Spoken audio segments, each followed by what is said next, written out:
नमस्कार, आप देख रहे हैं अपडेट इंडिया। मैं हूं आपके साथ अतुल एहसास और हमारा खास कार्यक्रम लेकर प्रजातंत्र। आज प्रजातंत्र में कहीं से कहीं तक राजनीति की बात नहीं करूंगा। मेरे प्रजातंत्र के साथियों, आज बहुत मार्मिक बिंदु है जिस पर बात करना चाहता हूं। और अगर आपके घर में कोई बेटी है तो इस कार्यक्रम को बहुत गौर से सुनिएगा,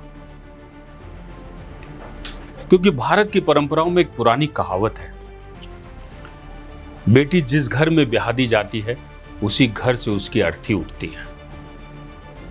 सोचिए कितनी भयावह सच्चाई है।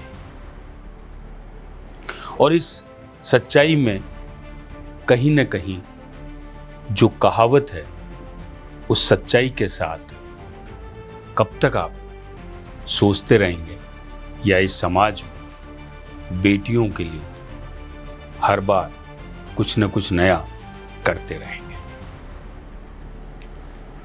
सदियों बीत गए, समाज बदल गया, कानून बन गए हैं, शिक्षा इतनी फैल गई है, लेकिन बेटियों की तकदीर पर यह कहावत आज भी ज्यों की त्यों खड़ी है। बेटियां जब ससुराल में प्रताड़ित होती है दहेज की भूख के लिए, बेटे की चाह के लिए या नौकरी और स्वतंत्रता छीन लेने के लिए, तो सबसे पहले अपने मायके की चौखट पर दस्तक देती है। आंसुओं से लिपटी उनकी आवाज पिता, भाई, मां तक पहुंचती है। लेकिन अफसोस अक्सर वही जवाब मिलता है कि तेरा असली घर अब तेरा ससुराल है। हमें समाज का डर है, लोग क्या कहेंगे। साथियों, सबसे बड़ी बात जो है, एक जो पंक्ति जो मैं आपको बता रहा हूं, लोग क्या कहेंगे, ये सबसे बड़ा कहीं ना कहीं जुमला है। और फिर वही बेटी या तो खुद को आग लगा लेती है या उसे ससुराल वाले जला देते हैं या फिर पत्थर मारकर घर से निकाल देते हैं। एक वाकया याद दिलाना चाहता हूं, कुछ ही दिन पहले का। जोधपुर के सरनाड़ा गांव की संजू विश्नोई, एक मां जिसने अपनी 3 साल की मासूम बच्ची की आंखों में आखिरी बार झांका होगा। ये जो तस्वीर देख रहे हैं, इस तस्वीर के साथ आपको पता चल जाएगा।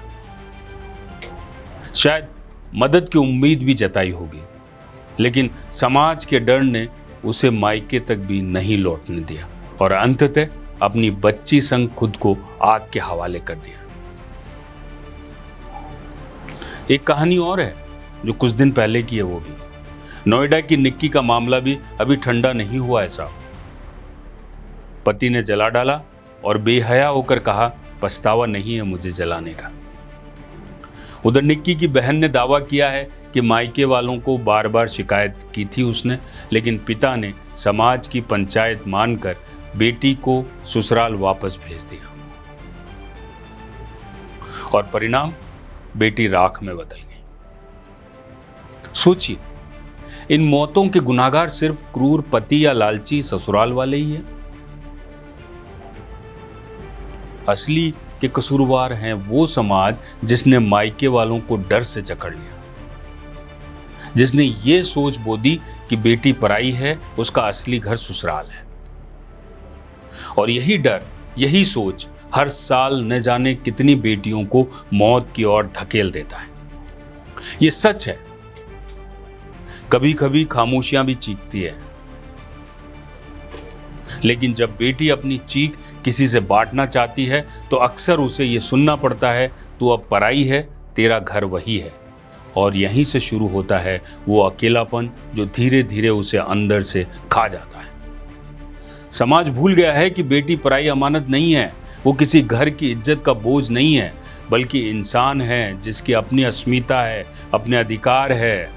जब तक ये सोच नहीं बदलेगी, तब तक हर रोज एक एक करके संजू, एक निक्की अपनी जान देकर समाज की चौखट पर यही सवाल छोड़ती रहेगी, क्या बेटी का असली घर सचमुच उसका ससुराल है या उसकी चिता है? आज बहुत संक्षिप्त शब्दों में आप तक पहुंचा हूं। सोचिएगा, ये बहुत मार्मिक बिंदु है, और अगर आप इसे कहीं से कहीं तक आपके जेहन में है और आपके दिल पे कहीं ठकोर मारी है इस बात ने, तो कमेंट जरूर कीजिएगा और बताइएगा क्या इस समाज को बदलना चाहिए। ये हर रोज की जो घटनाएं हैं क्या बंद होनी चाहिए। कहीं ना कहीं समाज को एक पहल करनी चाहिए। अगर ये सब कुछ कर पाएंगे तो हम बेटियों को बचा पाएंगे। नमस्कार, जय भारत।